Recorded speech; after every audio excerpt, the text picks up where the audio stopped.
Recordar unos aspectos importantes en la biosíntesis de las hormonas sexuales. Silencio.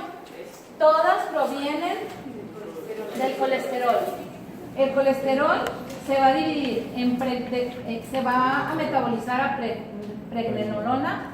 La pregnolona se va a dividir en progesterona y 17 hidroxiprogesterona, la cual va a producir androstendiona, y de la androstendiona proviene el estrógeno y proviene la testosterona.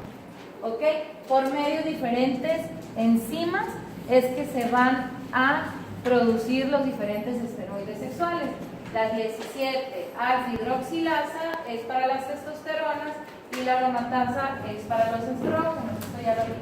Ya vimos también esto, de todos los efectos, dónde se producen, el efecto que tienen. Ya vimos lo del eje hipotálamo hipófisis, todo esto ya lo vimos, y los efectos en cada órgano de los estrógenos y la progesterona. Solamente, ahí nos quedamos, ¿verdad?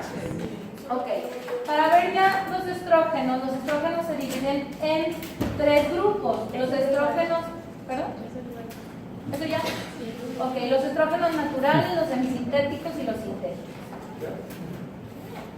Repitiendo, estradiol, principal antes de la menopausia, estrona, principal de la posmenopausia, y el estriol es el metabolito de estos. En orden de actividad, primero es el estradiol, luego la estrona y al final el estriol.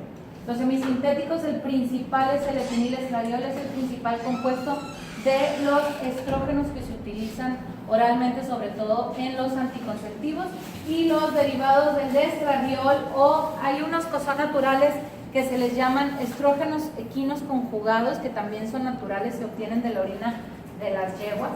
Entonces, estos se utilizan sobre todo para la menopausia, los naturales, para el tratamiento de los problemas ocasionados por la menopausia, y el etinilestradiol principalmente para los anticonceptivos.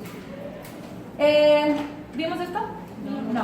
Bueno, en general, dentro de su farmacodinámica y farmacocinética, se absorben, hay varias presentaciones de acuerdo a sus usos. Puede haber vía oral, vía parenteral, ya sea intramuscular, ¿sí? Hay vía tópica, que puede ser en parches, en cremas, transdérmicos, o vía cremas, que son que se utilizan para tener su efecto local.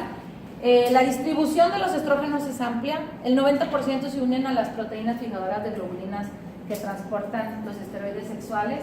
Y se depositan en el tejido adiposo. Esto es importante saber, que se depositan en el tejido adiposo, porque una mujer que tiene alto contenido en grasa o que tenemos obesidad, pues necesitas más dosis del medicamento para poder que haga su adecuado efecto. Pero también la que tiene más grasa, tiene un metabolismo más lento, porque si se deposita en la grasa, su eliminación va a estar retrasada o disminuida.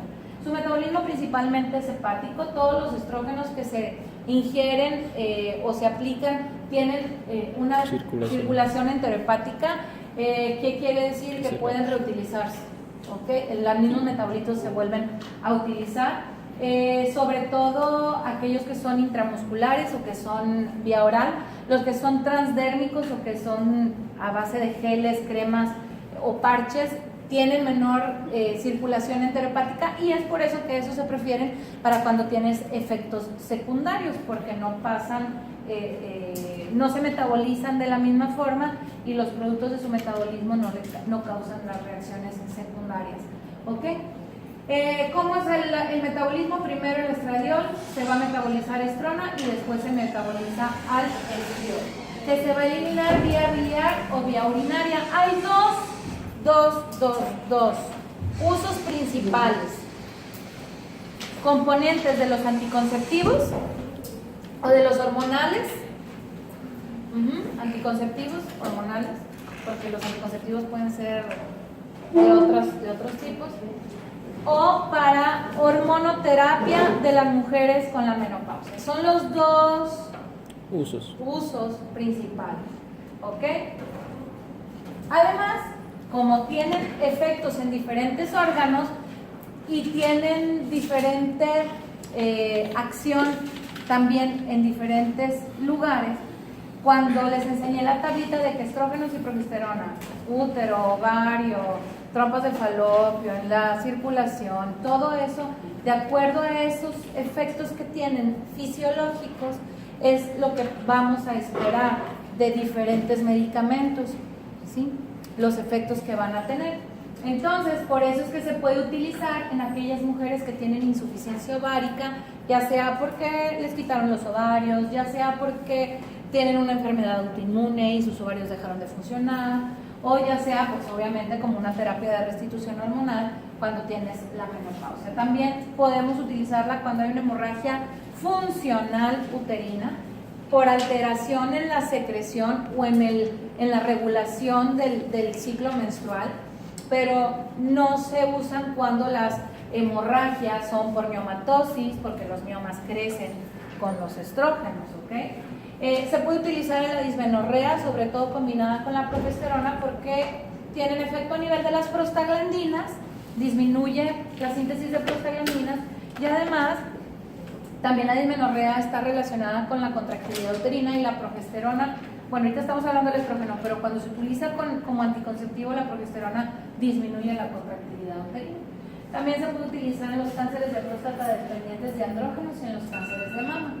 Dentro de los efectos adversos que tiene estos medicamentos, los estrógenos, pues no es tanto como un efecto adverso, son efectos fisiológicos que tienen.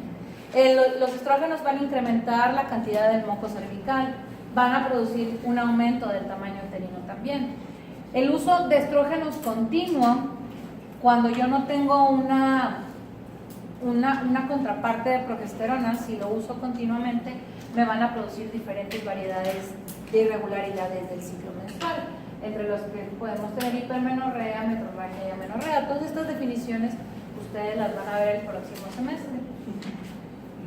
También puede ocasionar mastalgia o incremento en la congestión de las mamas, y otra cosa que produce por estimulación de los melanocitos es hiperpigmentación, ¿sí? Todas las mujeres que utilizan estrógenos tienen riesgo de que si no usan protector solar, por ejemplo, les salga algo llamado melasma o cloasma, o hiperpigmentación de las áreas del pezón o de las áreas de fricción, ¿ok? Dentro de las generales, pues son problemas cardiovasculares como hipertensión arterial, tromboembolismo, infarto agudo del miocardio, y algo que ocasiona muy frecuentemente los estrógenos son migrañas. Entonces aquella mujer que tiene migraña pues no debe de utilizar estrógenos. También la principal queja de las mujeres que toman estrógenos son las náuseas, el vómito y los mareos, ¿sí? Como si estuvieras embarazada, ¿okay? Es la primera queja. Y bueno, que también se les pueden hinchar los pies. Y bueno, los estrógenos también están relacionados, que es importante, con el cáncer, sobre todo de endometrio, de mama, y cuando se utilizaba antes el dietil-etilvestrol, se relacionaba con cáncer de células claras de la vagina, ¿sí? Hay diferentes contraindicaciones. Entonces, para el uso de estrógenos están las contraindicaciones que son absolutas, están las contraindicaciones que son relativas. Nosotros no podemos dar anticonceptivos o estrógenos a pacientes que tengan alguno de estos padecimientos. Hay muchas contraindicaciones, pero de entre todas las absolutas sería la persona que tiene una hipertensión arterial descontrolada y los más importantes, antecedentes de enfermedades arteriales o de tromboembolismos arteriales y venosos. No deben de utilizar estrógenos porque incrementa el riesgo. El estrógeno tiene efectos en los factores de coagulación, incrementa la coagulación. Hay un estado de hipercoagulabilidad, aumenta la viscosidad de la sangre y además está disminuida la fibrinolisis. O sea, si se forma un trombo, la fibrinolisis está disminuida. También esto tiene efecto los estrógenos, y por eso no se debe de dar. Y obviamente nadie que tenga antecedente de cáncer de hormonodependiente también no lo puede dar. Ahora, las personas que tienen hepatitis o problemas hepáticos tampoco lo deben de tomar, por el riesgo de que se incrementa su efecto porque no se metabolizan adecuadamente.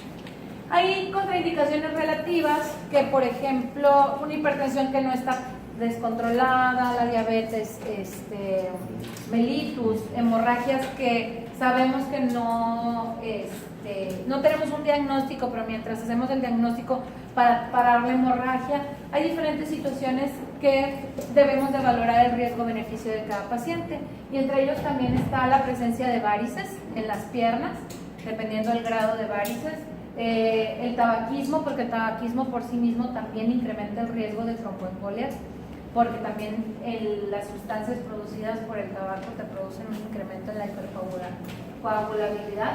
Y obviamente, pues ya les dije, la miomatosis, pues hay pacientes que no debemos de darle, sobre todo aquellas mujeres que tienen miomas grandes. Estamos hablando de lo que son los estrógenos, ya vimos entonces cuáles son los usos de los estrógenos. Sin embargo, hay otro apartado de medicamentos que forma parte de este tema, abarcando los estrógenos, que tienen efectos como estrógenos, pero que también pueden tener efectos contrarios.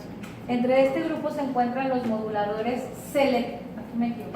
selectivos del receptor de estrógeno. Ahorita lo dijo.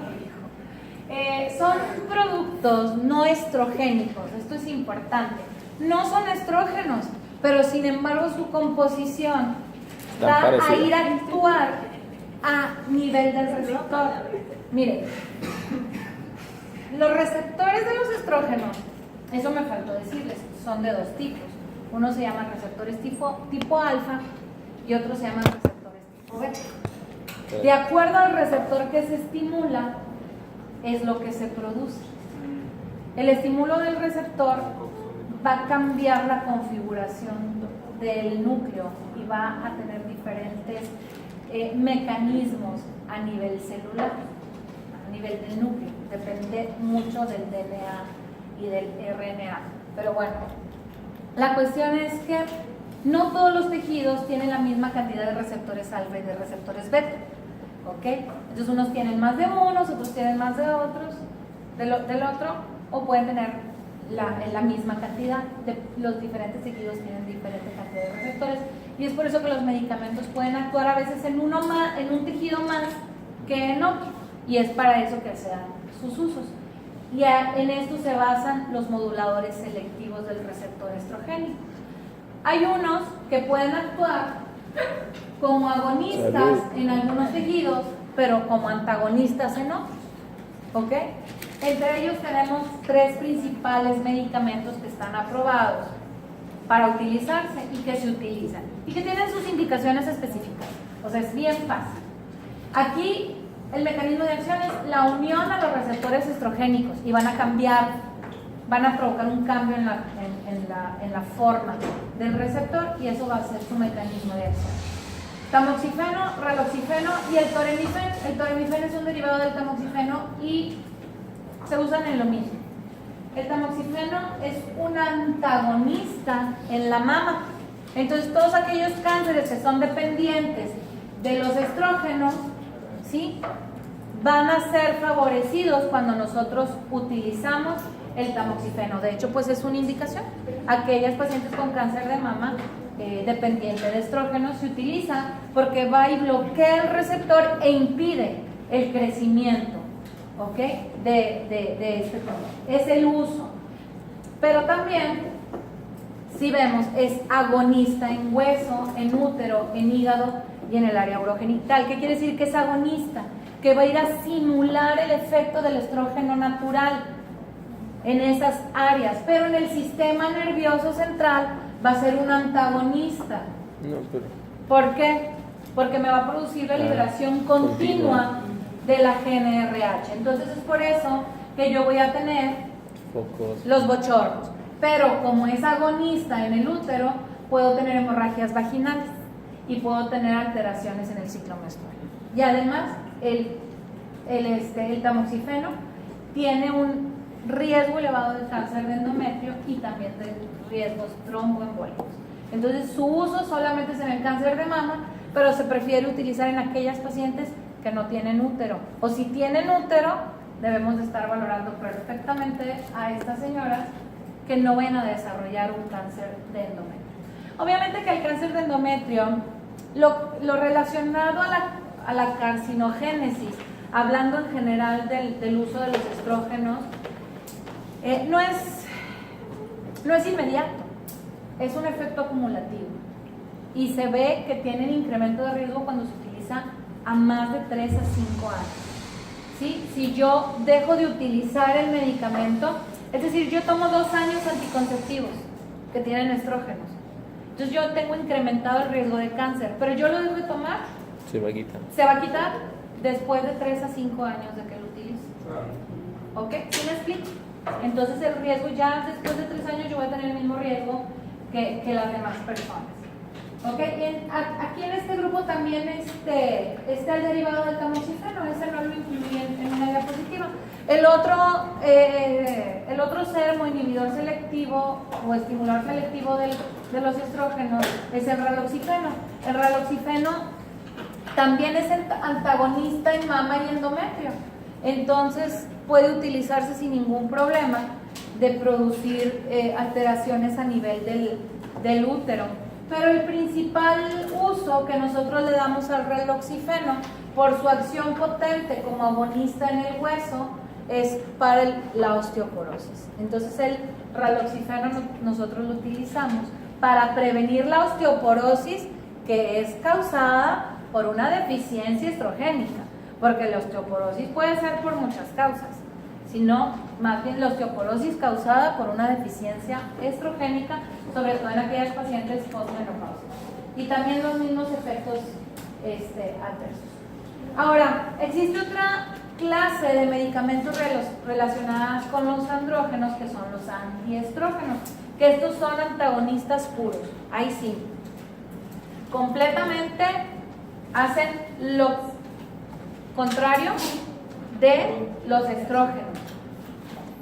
Sin embargo, uno de ellos se utiliza para la fertilidad. Bueno, ¿por qué? Ahorita les voy a decir. Lo que pasa es que bloquean competitivamente la unión con el estradiol. ¿Ok? Estos que hacen van y bloquean, y el estradiol entonces no puede unirse a su receptor. Entonces lo van y lo bloquean. Pero entre estos están el clomifeno y el fulvestrano. ¿Ok? Estos dos medicamentos son los que se utilizan. ¿El clomifeno qué va a hacer? En el ovario va a producir una inhibición en la retroalimentación negativa, y entonces esto me va a ayudar a que incrementen los estrógenos dentro de los ovarios, de los folículos, y que se produzca la ovulación. ¿Cómo hace esto si es un antiestrógeno? Bloqueando el receptor. Bueno, va a bloquear el receptor, pero va a tener un efecto agonista. ¿Ok? Va a simular el efecto, aunque es un antagonista, porque compite con el estradiol. El efecto que va a hacer es que va a estimular el crecimiento de los folículos, además porque va a ir a estimular la producción de FSH a nivel de la hipófisis. ¿Ok? Va a estimular la FSH a nivel de la hipófisis. Entonces, por eso es que se utiliza para la infertilidad en aquellas mujeres que tienen una disfunción hipotalámica, o sea, no producen hormona liberadora de gonadotropinas. Entonces el mismo clomifeno en la hipófisis me va a producir la liberación de FSH. En la disfunción hipotalámica, en el ovario poliquístico, sobre todo se utiliza en mujeres que tienen infertilidad por ovario poliquístico. ¿Por qué? Porque en el ovario poliquístico hay un incremento de la producción de andrógenos. Entonces los mismos andrógenos van a bloquear los receptores de la FSH y van a impedir que se formen los estrógenos. Ya lo vamos a ver en gine, pero es por esa forma que actúa el clomifeno. Y bueno, también hay algunas veces que las mujeres que toman anticonceptivos lo dejan de tomar y pasan meses sin que menstruen, o que tienen irregularidades, o que no se pueden embarazar porque tienen algo llamado amenorrea tras los anticonceptivos. Entonces también se usan estas pastillas, ¿ok? Y cuando tenemos un hiperandrogenismo suprarrenal, una hiperplasia suprarrenal congénita, por ejemplo, ¿ok? ¿Sale? Y el otro medicamento, el fulvestrant, totalmente tiene efecto antiestrogénico. Fulvestrant. Pero antes, la mujer es con androgenismo suprarrenal. Este sí tiene una acción totalmente antiestrogénica. Este medicamento se utiliza para inhibir la proliferación de las células del cáncer de mama, y es el medicamento, su uso es en aquellas pacientes que son resistentes al tamoxifeno. Ay, aquí me falta al tamoxifeno. Es el uso del fulvestrant, ¿ok? Completamente van a ir a bloquear el efecto. Existen otros medicamentos que se les llama inhibidores de la síntesis de estrógeno. Aquí estábamos diciendo que van a actuar a nivel del receptor, pero entonces aquí van a actuar a nivel de inhibir la síntesis de los estrógenos. Estos actúan a nivel enzimático, ¿ok? A nivel de la inhibición de la aromatasa. Al principio vimos que de la androstendiona, gracias a la aromatasa, se convertían en estrógenos, ¿ok? Entonces esto es lo que van a evitar, que se formen los estrógenos. Existen dos apartados en los inhibidores de la aromatasa, que están los que son agentes esteroideos derivados de los esteroides, el formestano y el exemestano. La característica de estos medicamentos es que yo lo doy, se liga de forma irreversible con la aromatasa y su efecto es siempre. ¿Sí? Los no esteroideos, el anastrol, letrozol y borostrol, el anastrol es el que más se utiliza, son reversibles y son no esteroideos. ¿Qué quiere decir? Yo doy el medicamento, liga la aromatasa, impide que funcione, pero cuando yo lo elimino o dejo de seguir dando el medicamento, vuelve a tener mi acción y vuelvo a producir estrógenos, ¿ok? Entonces, uno es irreversible, es reversible, y bueno, se utilizan en el tratamiento del cáncer mamario. ¿Dudas hasta aquí? Son los estrógenos. ¿En qué caso se usa un irreversible o un reversible? Pues los dos se utilizan en el cáncer. Más que nada los irreversibles no se utilizan mucho por los efectos secundarios que llegan a tener, porque producen un hipoestrogenismo muy marcado, porque no se produce nada de estrógenos. Los estrógenos, ¿se acuerdan que les dije que no nada más se producen en el ovario, sino en muchos otros órganos? Cuando yo estoy hablando de los otros medicamentos, como quiera el cuerpo sigue produciendo cierta cantidad de estrógenos, porque no actúan igual en todos los receptores, pero aquí sí. Entonces es por eso que el que es irreversible no se utiliza. Se utiliza más que nada, por ejemplo, en aquellos pacientes que ya no tienen una sobrevida buena, ¿okay? Pero realmente no se utilizan con frecuencia. Los irreversibles son los esteroideos. Son los esteroideos. Y bueno, vamos a pasar a la parte de los gestágenos. Los gestágenos son aquellos que son derivados de la progesterona. Se les han denominado de diferentes formas: gestágenos, progestinas, progesterona. Entonces, aquí lo importante es saber que existen tres grupos. Nosotros los dividimos en tres grupos, aunque hay literatura que lo divide en primera, segunda, tercera, cuarta generación. Realmente es dependiendo de quiénes son derivados. Tenemos los naturales y los sintéticos derivados de la hidroxiprogesterona. La progesterona y el 17-hidroxiprogesterona son los naturales, ¿ok? Y están los sintéticos derivados de la hidroxiprogesterona, que es la medroxiprogesterona, clormarinona, hidroxiprogesterona y gesteronona. Estos medicamentos forman parte del grupo de los pregnanos. Estos medicamentos son los primeros que se realizaron. Son los que más efectos colaterales tienen. Tienen además los medicamentos derivados de las progesteronas, tienen distintos efectos o funciones androgénicas, ¿ok? Entonces los efectos androgénicos son los que principalmente causan los efectos secundarios del uso de la progesterona, ¿sí? ¿Por qué? Porque acuérdense que de la progesterona también deriva la testosterona, ¿ok? Entonces por eso tienen diferentes efectos androgénicos. Cuando nosotros cambiamos algunos radicales en la molécula original de la progesterona, pues es que por lo que se forman los diferentes compuestos. Entonces de ahí existen los derivados sintéticos de la 19-nortestosterona, que están todos estos. Estos medicamentos se les denomina estranos. Los estranos tienen menos actividad androgénica que los naturales, entonces tienen menos efectos secundarios. Pero bueno, ya existen otros que son los derivados del norgestrel, que son los que más utilizamos porque prácticamente tienen nulo efecto androgénico, y aquí me van a ayudar a disminuir casi completamente los efectos secundarios. Son los que más utilizamos: el levonorgestrel, norgestimato, el desogestrel y el gestodeno. Estos medicamentos principalmente se utilizan como coadyuvantes en el tratamiento o en los anticonceptivos, los derivados del norgestrel.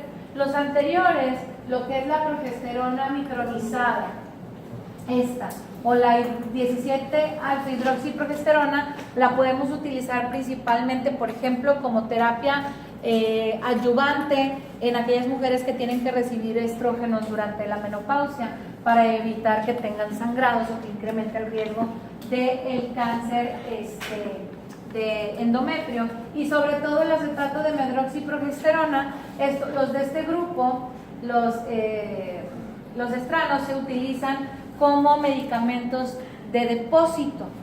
Son sustancias que se utilizan como inyectables, que se utilizan para evitar, como anticonceptivos de depósito, ¿sí? Solo de progesterona, o como medicamentos para controlar los sangrados irregulares. Hay mujeres que tienen sangrados muy abundantes y estos se utilizan como inyecciones para evitar que siga sangrando.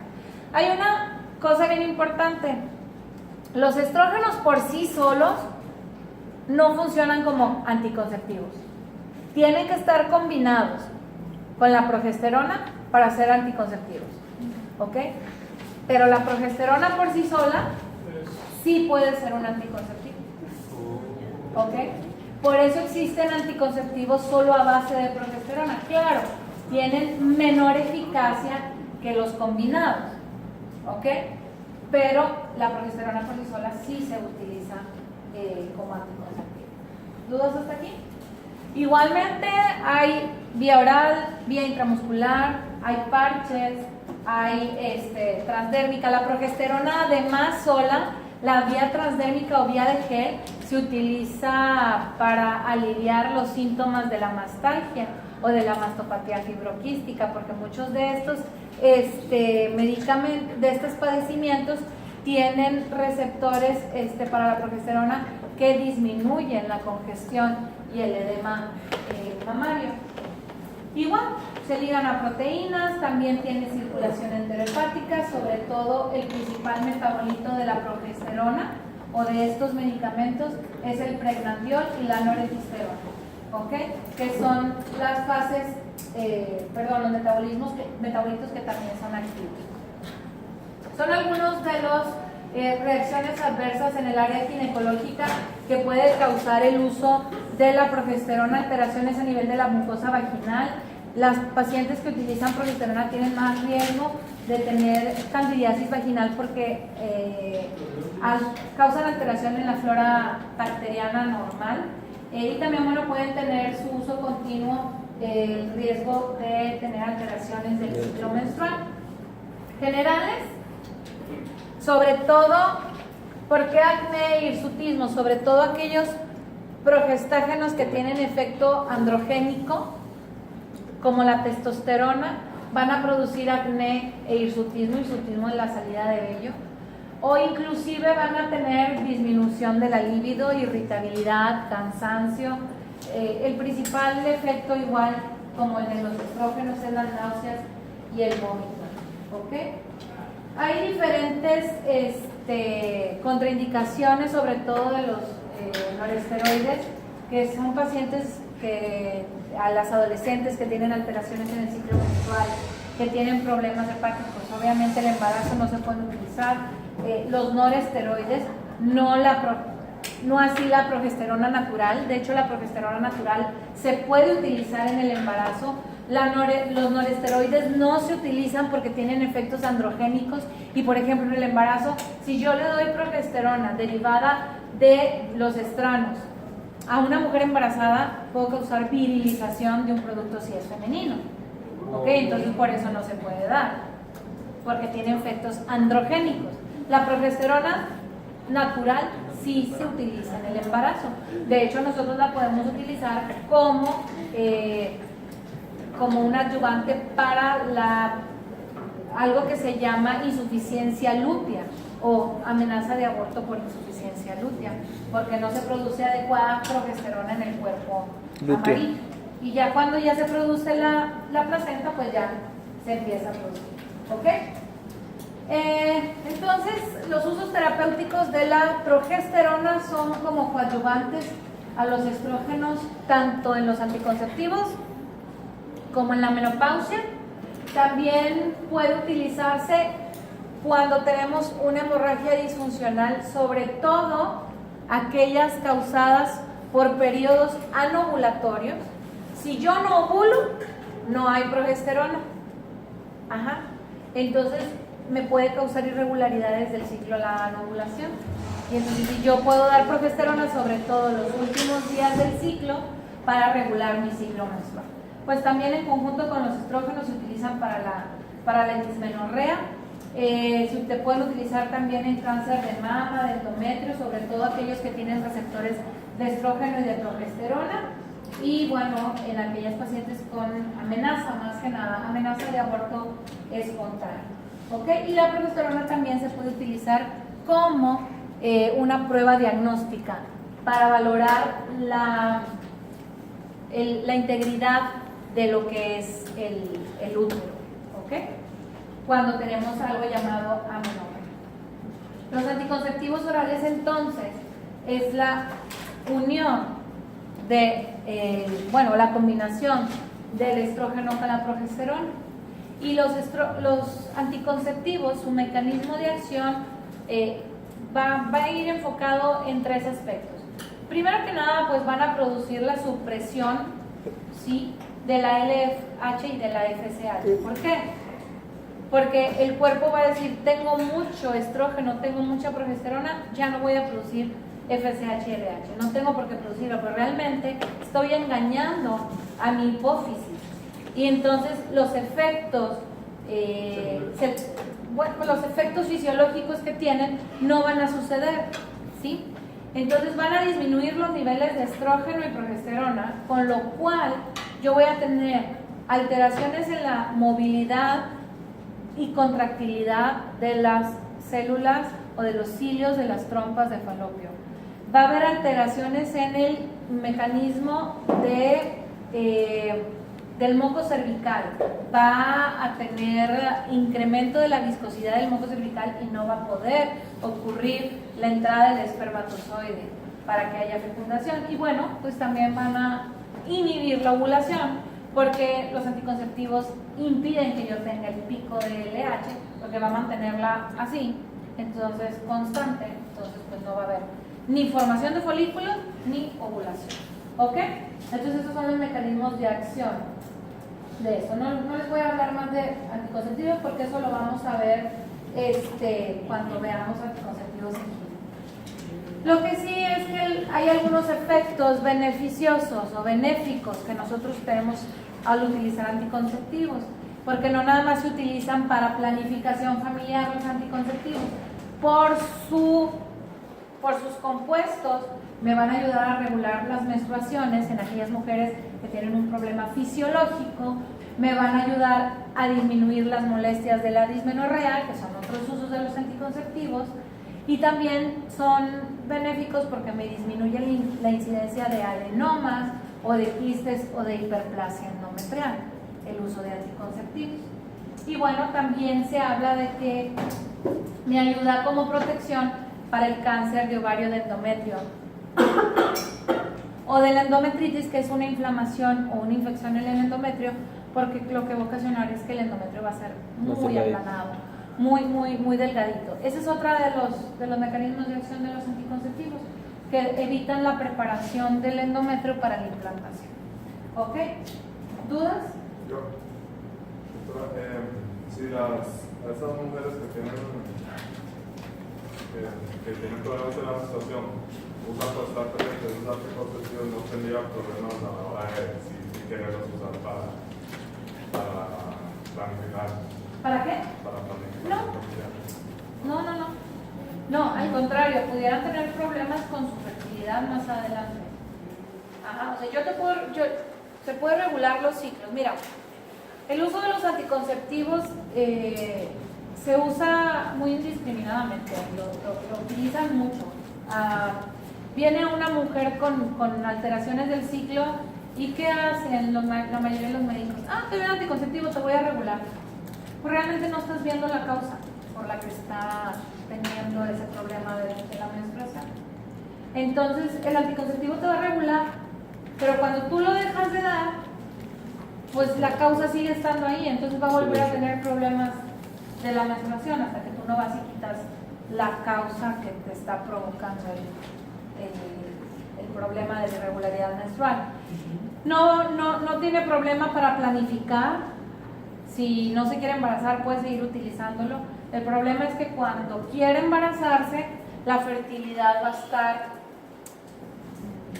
la fertilidad no está disminuida, sino que su eje fisiológico va a estar alterado. Entonces va a tardar tiempo en que se active nuevamente este eje hipotálamo, hipófisis, ovario. No todas las mujeres son así. Las mujeres que son muy regulares dejan los anticonceptivos y al mes se pueden embarazar. Depende de cada paciente y si tenía una alteración antes del uso de los anticonceptivos. ¿Ok? ¿Listo? Sí. Para seguir con He escuchado que hay mujeres que les llega la regla antes, cada 15 días o algo así. ¿Eso es normal? No es normal. Bueno, no, pero es o sea, debería preocuparse. Sí, no debe de menstruar cada 15 días. Un ciclo menstrual dura 18 días. Pero ¿Sí? entonces, Mi primo. Debemos No puede o sea, hay que ir a consultar. La prima. O sea, hay que ir a consultar porque es a lo que voy. Yo fácilmente te puedo dar un anticonceptivo para regular, pero yo necesito saber qué es lo que hay. ¿Sí me explico? O sea, son muchas las causas, pueden haber muchas causas, o puede no haber nada, puede ser simplemente ser fisiológico, pero tienes que, o sea, se tiene que hacer un perfil hormonal, un ultrasonido, o sea, y eso lo vamos a ver en química. Pero no es normal. O sea, definitivamente no es normal alguien que menstrua cada 15 días. Pues a mí sí, claro. Todas las quincenas. Súper sencillo. Un botón en comparación con los miles de botones que tenemos las mujeres. Súper sencillo. Es igual. El varón también tiene su eje hipotálamo, hipófisis, gónada o testículo, en donde también la GnRH, LH y FSH se producen, solamente que pues los efectos van a ser a nivel del testículo, pero es bien fácil, súper fácil. La FSH, ¿qué es lo que va a hacer? Va a ir a estimular las células de Sertoli para poder que produzcan proteínas que van a captar el receptor de testosterona, es todo. Y la LH va a ayudar a las células de Leydig para que produzcan testosterona, o sea que se active la vía por las diferentes enzimas a que se produzca testosterona. Y esta testosterona se va a unir con esta proteinita que va a ir a actuar a la célula para que se produzca el esperma. ¿Ok? Entonces sí, así de fácil. Claro, la testosterona tiene efecto a diferentes niveles. La testosterona o los andrógenos, porque pues la testosterona es el principal andrógeno. Existe testosterona tipo 1 y testosterona tipo 2, y dependiendo del tipo de testosterona es los efectos que va a ir a hacer en cada lugar, pero para final de cuentas hablamos en general andrógenos, ¿ok? En la mujer, tanto en la mujer como en el hombre tiene que ver con el desarrollo de los caracteres sexuales secundarios. En el útero va, o más bien en el área genital, va a ayudar al desarrollo de los genitales, va a ayudar a la aparición, les digo, de los caracteres sexuales secundarios, el cambio de la voz, el crecimiento, el vello, el crecimiento de las mamas, todo esto va a estar relacionado con la testosterona. Obviamente que la mujer tiene mucho que ver también los estrógenos, ¿ok? Pero la combinación de estas dos hormonas va a ayudar a un desarrollo puberal normal. Tiene que ver el espermatogénesis, tiene que ver con el deseo sexual. En los varones incrementa la fuerza y la masa muscular. También tiene que ver con el tono de voz, el enrojecimiento de la voz. También va a tener que ver con el crecimiento, la hiperplasia de ciertas glándulas sebáceas. Por eso los hombres tienen un olor de sudor más fuerte, tienen mayor riesgo de tener acné, ¿ok? Y tienen mayor riesgo de tener calvicie porque el incremento de las glándulas sebáceas va a producir la caída del cabello, ¿ok? Y bueno, también tienen más riesgo de tener hiperplasia prostática en el adulto, ¿ok? Algo importante que tienen que ver los andrógenos es que el varón empieza a crecer más rápidamente, pero también la producción de testosterona va a hacer que el cierre de las epífisis sea más temprano, ¿ok? Entonces el varón deja de crecer un año antes que la mujer. ¿Ok? Sale por el cierre de las epífisis. Los andrógenos también los ya vamos a acabar, faltan 3, 4 diapositivas. Tenemos los naturales, ¿sí? Y tenemos otros dos grupos, los sintéticos, ésteres de la testosterona o 17 beta testosterona, o los sintéticos derivados alquilados anabólicos de la 17 alfa testosterona, ¿ok? Entonces, de acuerdo a cambios en la composición química, también tienen diferentes efectos. Todos estos cambios son para poder que se aprovechen más vía oral, vía intramuscular o vía transdérmica. Todos los cambios son a este nivel. Aquí algo importante, la testosterona está más,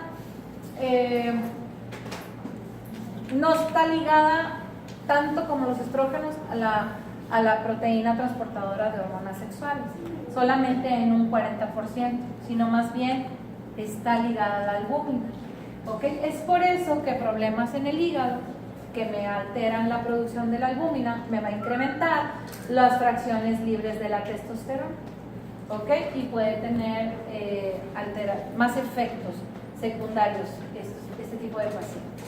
El metabolismo de la testosterona se da gracias a diferentes enzimas, a la 5-alfa reductasa o a la aromatasa. Una va a producir testosterona y la otra va a producir estrógenos, y así se van a ir metabolizando hasta eliminarse por vía biliar o vía urinaria. Todos los andrógenos también sufren circulación enterohepática, ¿ok? Entonces, y se van a eliminar algunos como metabolitos inactivos, pero otros se eliminan como metabolitos activos. Entonces, los andrógenos tienen diferentes reacciones adversas, ya se las dije ahorita, y eso es todo relacionado con el metabolismo. Sobre todo, puede haber alteraciones en los niveles del colesterol, hacen lo contrario que los estrógenos. la testosterona o los andrógenos incrementan las lipoproteínas de baja densidad y disminuyen las de alta densidad. Entonces, por lo tanto, tenemos más, los que tienen aterosclerosis tienen más riesgo de tener aterosclerosis. En los varones que tienen deficiencia de los estrógenos va a haber problemas con oligoespermia o azospermia, alteraciones a nivel de la espermatogénesis, ¿ok? También, pues en el hombre produce acné, produce hiperplasia prostática, acné del sueño, todo lo que ya les había dicho ahorita que son los efectos secundarios de cuando se utiliza un medicamento análogo de la testosterona. Tienen efectos tanto, por ejemplo, en la mujer que utilizo testosterona me puede producir incremento del clítoris o virilización, aparición de vello, incremento del clítoris, enrojecimiento de la voz, pero por ejemplo estos efectos hay algunos que sí son reversibles, pero hay otros que ya no son reversibles. Por ejemplo, la salida de vello, ahí se queda, ya no te sigue saliendo más, ¿ok? Pero pues lo que... Pero no, se depila. te la debes de depilar. ¿Ok? Hay diferentes usos terapéuticos de los andrógenos. Estoy hablando de los que son análogos de la testosterona, de los que vimos ahorita, de los 3 grupos. El hipogonadismo masculino, por cualquier causa, ¿sí? Hay pacientes que tienen varicocele o alguna lesión en sus testículos, que tengan alteración en el hipotálamo, por lo que no puedan producir suficiente